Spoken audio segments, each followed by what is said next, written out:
Stocks jumped today. How much did they go up? Well, the S&P was up over 1.3%. The NASDAQ was up almost 2%. And the Dow jumped 383 points. How come? Well, the inflation numbers. They're coming in, although the core inflation's a bit high. The other inflation numbers, again, the official inflation numbers, when you go to John Williams' shadow stats, they double what the government is telling us. We had the producer price index, and that declined by 0.5% month over month. And the street thought it would be flat.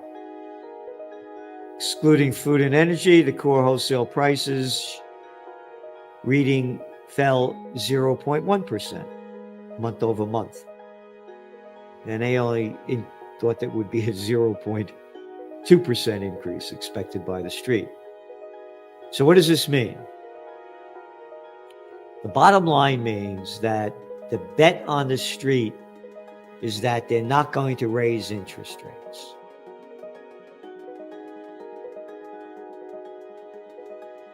Death of the dollar.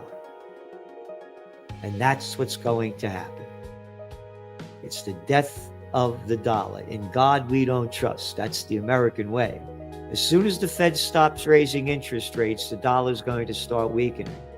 And the more they lower them, the weaker it's going to get. Oh, and what happened to gold prices today? They only hit closed at $240.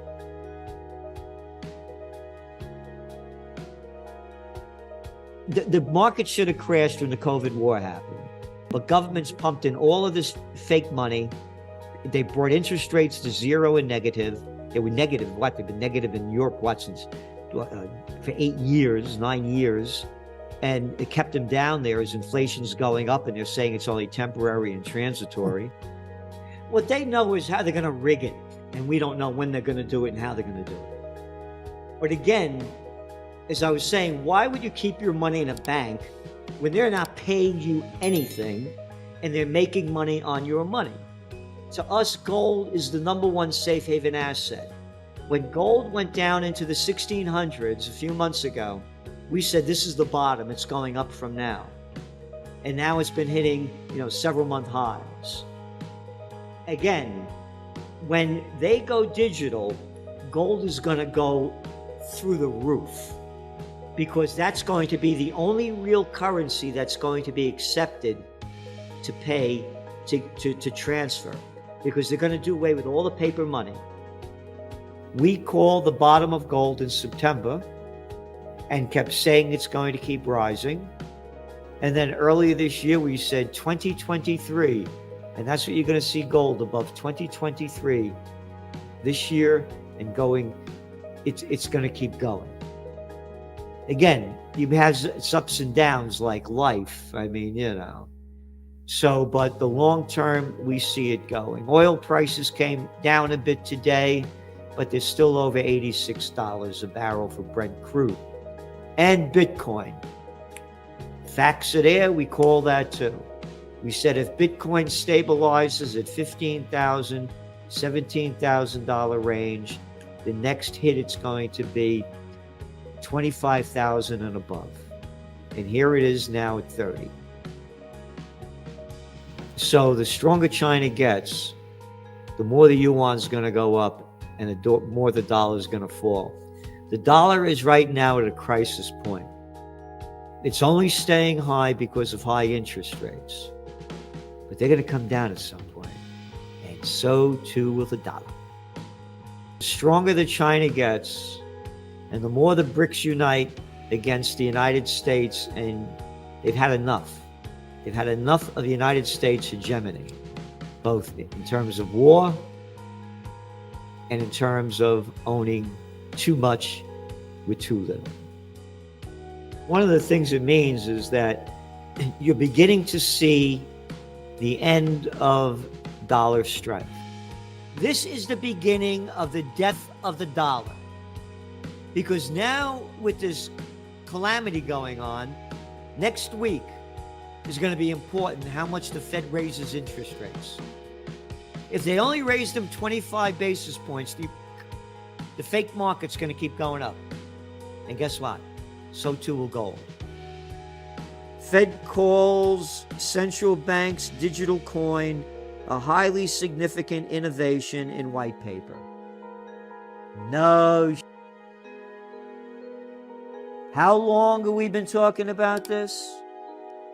They're going to go, we said, we did a whole Trends Journal article, a front page cover, from dirty cash to digital trash. They're going to know every penny you spent, where you spent it, what you spent it on, and, as we keep saying over and over again, as I believe in GSB, gold, silver, and Bitcoin, I've been continually saying that when the central banksters go digital, cryptos are going to go down. They'll know every penny you spent, where you spent it, what you spent it on, how you spent it. So the slimy, low-life pieces of scum crap called politicians that never work a day in their life can get all the money that they want, give their buddies jobs and everything else, and be in total control. Again, it's right here in front of everybody's eyes. And they're going to stop it when they can, because they're all going to go digital. It's the new world, and young people, it's their world. They don't give a shit about cash. It's going to be tough. I think there'll be a place of Bitcoin, and very interesting with Bitcoin, even though it's way down from when it was 60,000, it's still at 16,000. And when you go back, 11 years ago, it started at zero. And it's been in the $16,000 range now for months. It hasn't gone down from there. The only thing that I think it's going to stop it is when they come out with digital. And this is what we said going back to 2020, when our magazine cover was from dirty cash to digital trash. When the governments when they go fully digital, they're not going to want any competition. And they're going to make it very hard for it. That's the only way we see it going down. But we still see Bitcoin and all the cryptocurrencies as the one that's going to stabilize until they do that and it becomes the real deal. And it's going to take a few years for that to happen. It's going to start gradually, and then all of a sudden it'll end and we'll all be digital.